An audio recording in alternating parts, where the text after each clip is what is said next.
Përshëndetje të nderuar miq, do të flasim për protestën në bulevardin Dëshmorët e Kombit që vazhdon, tashmë është në javën e 4.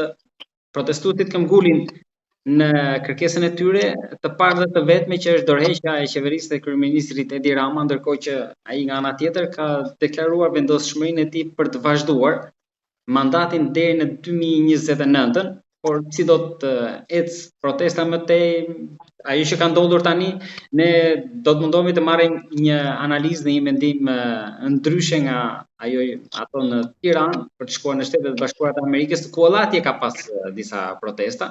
Sot kam kënaqësinë që të zhvilloj një bisedë me zotin Artan Nati, intelektual shqiptar në Shtetet e Bashkuara të Amerikës. Zoti Nati, përshëndetje dhe faleminderit. Përshëndetje, faleminderit juve.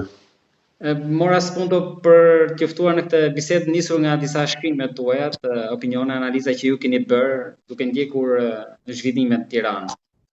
Po e nis me atë një nga shprehjet tuaja në shkrim, Bombola shpërtheu. Po, ashtu është, gjithmonë ndodh një faturë e tranzicionit, po tek fjalit tuaja që tashmë i erdhin dorë kësaj qeverisje. Po e vërtet është ashtu, është gjithmonë duhet të ndodhë një ngjarje që ndoshta s'ka shumë lidhje me revoltën, protestën, por që jep një shkëndi, një revolucion, siç mund ta quajmë në Shqipëri. Një revolucion që vjen nga një shoqëri që në shumicën e saj e majt, gati dërmuese.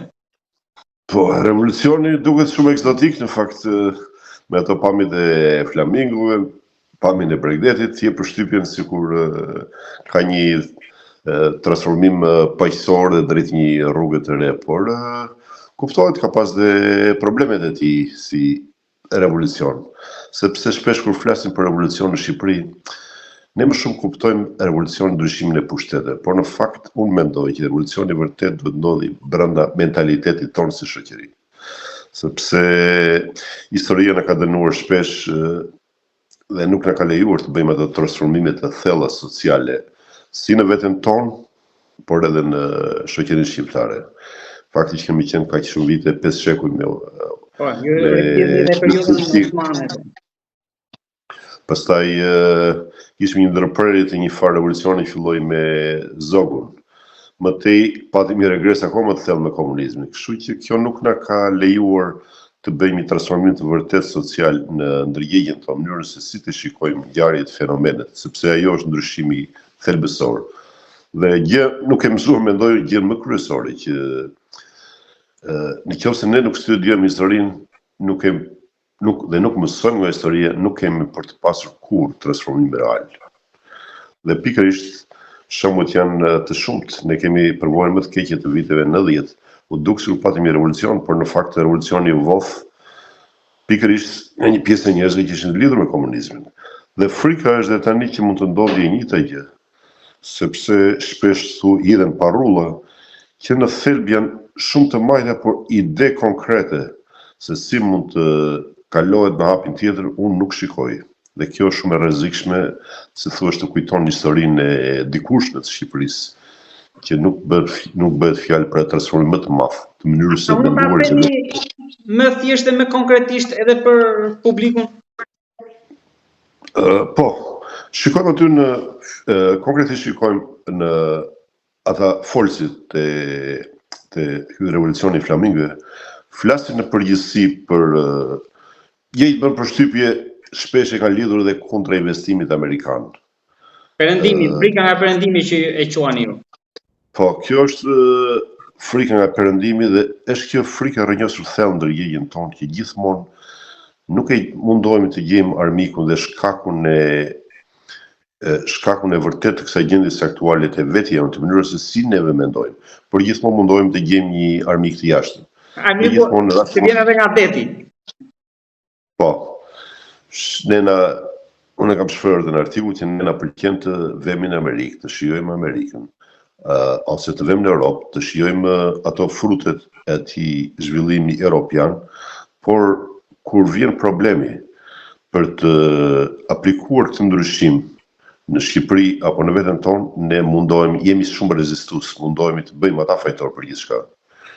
Fakti është që mendoj unë nuk mund të fajsosh të tjetë. Duhet ta gjejmë fajin brenda nesh, brenda shoqërisë tonë. Dhe mendoj se kjo ka lënë një shije të keqe të revoltës. Ndërkohë që ka pas dhe përpjekje për të vjedhur si revoltë në përgjithësi, edhe njerëzit që flasin atje, mund të them që kanë idera ndoshta dhe radikale të majta, siç mund të shikosh atje Arlind Qorin, apo edhe atë Llapaj, apo ca të tjerë. Ata shikoj që nuk kanë atë besueshmërinë e dur. Llapaj njerëz ka shkuar me kundra Sales, pastaj pro Sales, pastaj është munduar të bëjë disa revolta. Po ndoshta aty po përfitojnë ndoshta nga situata se cili të kapitalizoj sa të mundet nga partitë demokrate të mëdha. Në këtë kuadër më kujtohet një shprehje që ka thënë Garibaldi, që një botë e re po vdes dhe një botë e re mundohet të lindë. Dhe pikërisht tani thot ai është koha e përbindshave, koha e monstrave, sepse kjo është njerëzit me eksperiencë mundohen të vjedhin këto revolucione. Edhe kjo kam frikë se po ndodh në Shqipëri, duke mos pas një ide të qartë aty se çfarë mund të bëjnë, çfarë mund të ndryshojnë, ka shanse ose të dështoj, ose të videt nga njerëzit me eksperiencë dhe ne do të zhgënjehemi një lloj si në vitin 1990. Dhe mendoj edhe këtë tjetër, që ne harrojmë që njeriu në thelb është kudo, një lloj, si në Shqipëri, si në Europë, si në Amerikë. Por transformimi i madh, ose si thuash, atë që ka kuptuar shoqëritë dhe individët në perëndim, është sepse, mendoj unë, është fakti që njeriu nuk ndryshon, prandaj vendosen institucionet. Nëpërmjet institucioneve kufizohet veprimtaria e njerëzve, apo e partive, apo e grupeve tjera. Si thua, këto rregulla e bën ndryshimin themelor ndërmjet shoqërisë tonë apo shoqërive ballkanike në përgjithësi, që janë qenë shumë të kushtëzuara dhe nga Perëndëria Otomane, por edhe nga gjeopolitikat në përgjithësi. Ky është ndryshimi thelbësor me shoqëritë perëndimore. Zoti Nati, ajo që kuptova është, nëse nuk e kam kuptuar gabim, se pari fajin e kemi, do ta shikojmë tek vetja ne, si shqiptar, jo te Trumpi, te Ivanka në këtë rast të investimi. Së dyti duhet jemi të hapur ndaj investimeve të huaja, mendimi juaj, në mos prapë nuk gabohem. Edhe së treti, pra në mos gabojnë fund, ju më thatë që duhet protesta të ketë një timonier, apo gabohem? Më shumë nuk mendoj se duhet të timonieri, patjetër që duhet të ketë timonier, po më shumë është duhet të kenë piketa të qarta se si mund të krijohet bota e re. Është pikërisht ajo që thash, që mos të vitet revolucioni. Mbas vitit 90, revolucioni vodh pikërisht nga ata që kishin lidhje me komunizmin. Dhe çfarë aplikuan në vendin tonë? Aplikuan në rastin konkret dy parti, PS, PD, që ne jemi në një moment sot që PS e PD bashkëpunojnë shpesh me njëra tjetrën dhe në thelb ato udhiqen dhe praktikojnë atë lloj mënyre të menduar veprore si Partia Komuniste e Shqipërisë. Aty faktikisht mbizëron vetëm njëshin. Në rastin konkret e revolta, unë mendoj se ata duhet dalin me një program të qartë, ose më saktë dalin çfarë institucionesh, si mendojnë ata të praktikojnë këtë ndryshim edhe në partinë e re nëse krijojnë, por edhe në masë të madhe në gjithë vendin. Me fjalë, ata do të tregojnë neve cilat institucione ata mendojnë dhe si mendojnë të zhvillojnë këto institucione. Duke na dhënë shembuj të qartë me Europën, me Amerikën, që njerëzit të krijojnë një bindje që ky transformim i sotshëm është një transformim ndryshe. Juve nuk ju bindin, por po individet që janë aty, se më përmendët pak më lart edhe fjalimet e tyre që keni dëgjuar një pjesë. Me këtë që ju kërkoni, pra plani, projekti, ideja, qeveria, si do të jetë institucionet e tjera, ju bindin këta individ që janë aty? Por nuk më bindin është, siç të thash, si u thash edhe që parë, nuk më bind fakti që është Arlind Qori, për mendimin tim është neomarksist. Për te atyre, kanë fjalën me ato që kanë marrë fjalën në podium. Ose mbaj mend atje foli një vajzë dhe thoshte atje që le ta them qarta për Ivanka Trump, Shqipëria nuk është në shitje. Ndërkohë, që unë shikoj këtu në Amerikë, po edhe gjithandej në Perëndim, ata luten për investimet huaja. Dhe janë shumë të lumtur kur vinë investimet e huaja në atë vend, sepse krijojnë vende pune, krijojnë një konkurrencë më të madhe që lejon edhe biznesin vendas që të zhvillohet më shumë.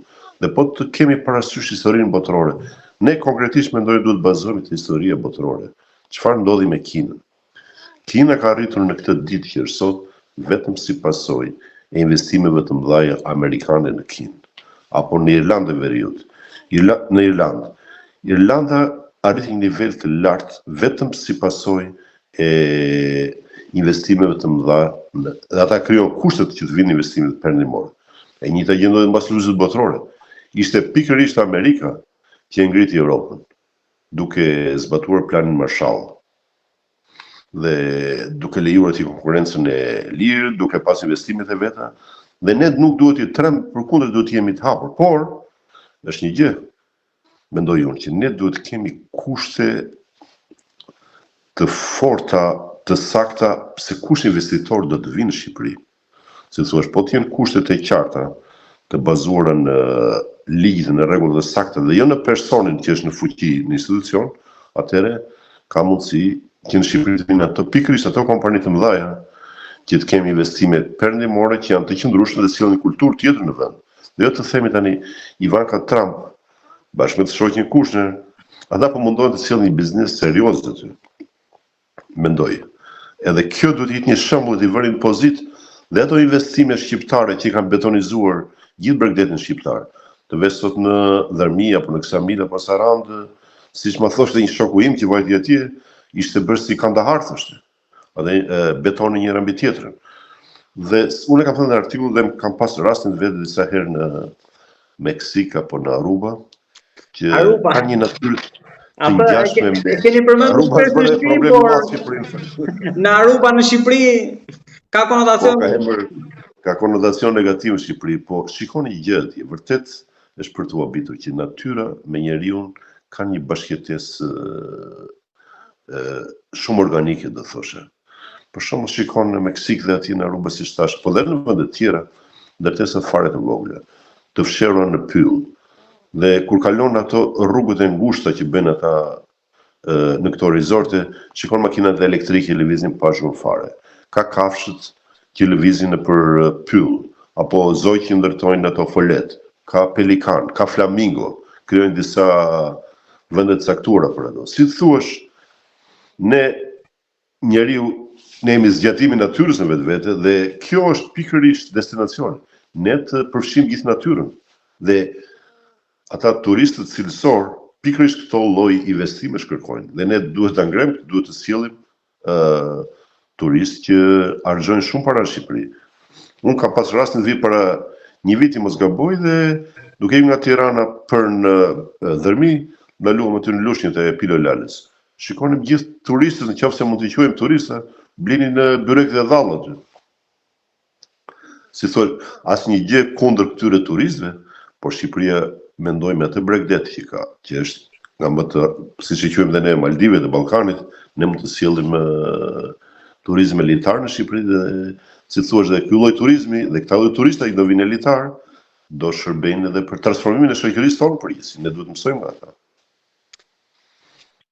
Zoti Nati, ju tha që shqiptarët kur dalin jashtë janë më, për ta thënë më shumë open mind, duke parë edhe domethënë edhe përfitimit të mirave, zhvillimi e tjera, por si shpjegohet që edhe shqiptarë që janë jashtë rrojeve tona, kemi parë protesta në shumë vende në Europë, por edhe në Shtetet e Bashkuara. Po këtë si shpjegoni? Protestat e kujt në kënë fjalë? Protestat të shqiptarëve mërgata jashtë. Po. Tani e vërtetë është këtu në Chicago ku bana jon ka pas disa protesta. Pra, këta nuk e kanë kuptuar këtë që po ndodh apo janë dhe këta kundër? Unë kam përshtypjen se kam folur me shumë njerëz këtu dhe mendimet janë të ndryshme në fakt. Ka pas protesta, por ka dhe njerëz që janë kundër protestave. Sidoqoftë edhe protestat janë pozitive, tregon një mbështetje për një revolucion që ne duhet ta mbështesim sa më shumë, nuk është se kjo protest është një zhvillim shumë pozitiv në shoqërinë shqiptare. Problemi është sepse ne kufizohemi, edhe shqiptarët dhe shqiptarët, ne kufizohemi, si thua, ne veprojmë nga emocioni. Ne veprojmë thjesht kur arrin situata shumë e keqe. Dhe nuk e kemi atë aftësi që t'i ndalojmë këtë procese, sepse revolucioni duhet ndodhi çdo ditë, çdo moment. Kur shikon një padrejtësi në një zyrë, në një institucion, duhet të revoltojmë. Dhe jo të presim një moment të shpërthejmë. Po ky revolucion me këto shpërthime Nuk e di se ku do na çojë pa atë platformën e domosdoshme, para një shpjegim të qartë se ku duhet vej Shqipëria. Tani pyetja është çfarë do ndodh me Titanikun, sikur thoni ju se për kryeministrin ju thoni është generali i ushtrisë së fasadave, po. Sipas djasave këtë lumë e kalon apo nëse s'ka platformë nga krahu tjetër, pra për të vazhduar idenë? Unë mendoj se ne duhet të përfitojmë nga eksperienca serbe. Në qoftë se nuk ka platformë, dhe në qoftë se nuk u bën të qartë njerëzve që ky është një revolucion ndryshe, është një revolucion perëndimor i tipit evropian, unë kam përshtypjen se do dështojmë. Dhe kur flas për Ram generali fasadeve, unë mendoj që ai e nisi mirë ndryshimin e Shqipërisë, por arriti pikërisht në atë problem që është si kanceri i shoqërisë shqiptare, që Partia Socialiste është Edi Rama, ashtu si Partia Demokratike është Sali Berisha. Me një fjalë, problemi këtu është që ne ngatrojmë institucionet me individin. Individi mund të rrisë sot të ikë nesër. Institucionet janë ato të qëndrueshme që vënë kornizat të qarta për rolin dhe për kompetencat drejtuese të individit. Zotinati, po këto deklaratat e fundit ndoshta që Tirana zyrtare, pra kryeministri i sheh si ndërhyrje nga shqiptarët në Tetov, në Prishtinë. Ka eksponentë është Albin Kurti pas. Ka pas herë tjera tentativa të Kurtit me vetëvendosjen në Tiranë, që ishte partia politike në Maqedoni, e dim ndikimin e tij tek Gleni. Pra, të dyja këndvështrimet, edhe të PS-s që thotë që ka ndërhyrje duke sjellë njerëz me autobus andej, por edhe faktin që edhe tentativat me parë të Kurtit, por edhe tani në Maqedoni, pra kemi një betejë kush do jetë babai i kombit. Natyrisht këto probleme ekzistojnë edhe... A kanë të drejtë pra ata që të vinë për të protestuar këtu? Nuk e di, po më shumë duhet ndaloj te ky fakt. Ata kanë të drejtë sepse jemi shqiptarë në fundit edhe nuk ka asgjë të keqe të shprehin ata mendimin e tyre. Problemi është që Rama në këtë rast nuk duhet ta shikojë armikun nga jashtë. Ai në radhë të parë duhet të reflektojë pse kjo masë e madhe njerëzit po proteston në shesh. Dhe ai do të shpërnguli vëmendjen dhe mos t'i kapi problemet seriozisht, që këto probleme në fakt janë krijuar nga mënyra se si ai drejton Partinë Socialiste, si drejton shtetin shqiptar. Dhe ky është kanceri i shoqërisë shqiptare. Me një fjalë, duhet bërë i qartë që roli individit duhet të jetë brenda institucioneve dhe jashtë. Njeriu është i njëjtë në të gjithë botën. Njeriu është qenie pasionante dhe asnjëherë racionale. Dhe duke qenë qenie pasionante, prandaj bota perëndimi e ka kuptuar këtë fakt dhe ka vendosur institucionet dhe rregullat. Dhe asnjëri nuk e ka fuqinë absolute. Kjo është, mendoj unë, problemi kryesor i shoqërisë shqiptare. Por tek ajo që thatë që kanë të drejtë për të protestuar edhe shqiptarët nga Kosova, nga trevat, ne i kemi edhe në preambull në kushtetut për të mbrojtur të drejtat e tyre jashtë trojeve për ngritur zërin, por ka nga ata që mendojnë po sikur për shkak të krizës politike në Kosovë që është e zgjatur, tani të ngrihen disa nga Shqipëria, të shkojnë atje të protestojnë. Nuk jam shumë i qartë në çfarë rregullash ka Shqipëria në të tilla raste, që në rast se ka një problem në Shqipëri, ata mund të vinë të protestojnë, apo anasjellët nëse ata kanë një problem, ne kemi drejtë të protestojmë. Si thuash, ne jemi dy shtete, po jemi një komb. Dhe nuk janë të qarta këto lloj lëvizjesh apo protestash të këtyre grupeve të caktuara. Mendoj se lëvizja vetëvendosje, unë kam përshtypjen, është pak shumë e majtë, deri diku marksiste. Dhe kjo, mendoj unë, e rëndon pak problemin e protestit në Shqipëri. Zotinati, kam edhe diçka të fundit për ta mbyllur, ne besoj qofse ju do mirë mundësinë për të folur edhe në të ardhmen, për të bërë një analizë edhe më të ftohtë të gjithë saj që tani duket sikur është në udhkryq, por do ishte humbje më e madhe nëse do humbim investimin apo do humbte gjithë ky lum në bulevard. Protesta. Mendoj se protesta është gjë kryesore. Pikërisht mënyra si trajtojmë protestës ka të bëjë me të ardhmen e gjithë e Shqipërisë, të kombit ton dhe të efektit që mund të kenë ato dhe në shqiptarët e Maqedonisë dhe shqiptarët e... Pra do ketë efekt zinxhir në Ballkan. Po patjetër, të paktën në hapësirën shqiptare do ketë efekt. Dhe po siç thash, ka ardhur një moment që do mbasi ata kanë frikë se do ndodhi që do harrohet si proteste dhe do jetë një dështim i madh, një rast i humbur. Ka ardhur moment që duhet të dalim me një program të qartë. Duhet të nxjerrë një grup pune dhe të kenë një program pro-perëndimor. Ndryshe ne do jemi destinuar të ecim shumë ngadalë. Natyrisht ne duam si vende të investimin të tillë, një investim të tillë perëndimor. Siç ju shpjegova edhe që parë, do krijojë një standard të ri për gjithë Bregdetin shqiptar. Në fjalë, nuk do ndërtohen me ato betonizimit, plerat në rrugë, apo shezlonët që siç vjen të krahasueshme me dhomën e hotelit, por do të krijojë një standard të ri dhe ky standard do të shërbejë si baza e investimeve të ardhshme. Si të thuash, Shqipëria të paktën në dukje dhe për këto edhe investimesh do ketë një shans që të fusin një këmbë në Europë dhe në Perëndim, mendoj unë. Shqipëria të fakt, mua kam pas rastin ka vajtur shpesh në Jamaica apo në Meksik. Çmimet janë më të lira andej se sa të vish në Shqipëri dhe kushtet janë, kuptohet, shumë herë më të mira andej. Dhe ky është problemi, mendoj, të shoqërisë shqiptare që duhet sjellëm sa më shumë konkurrencë investime perëndimore. Të lutem edhe diçka, ndonjë dorë të huaj shikoni i vërdall apo përveç mes shqiptarëve? Dorë të huaj mendoj që është një rivalitet tani, shkruan një rivalitet i dukshëm midis Amerikës edhe Europës. Unë mendoj që këtu në Amerikë në fakt e quajnë shtetet welfare, i thonë këta, me fjalë, kur thonë welfare, thonë që shteti ndërhyn shumë të mirëqenie, të ekonomia e familjeve në Europë.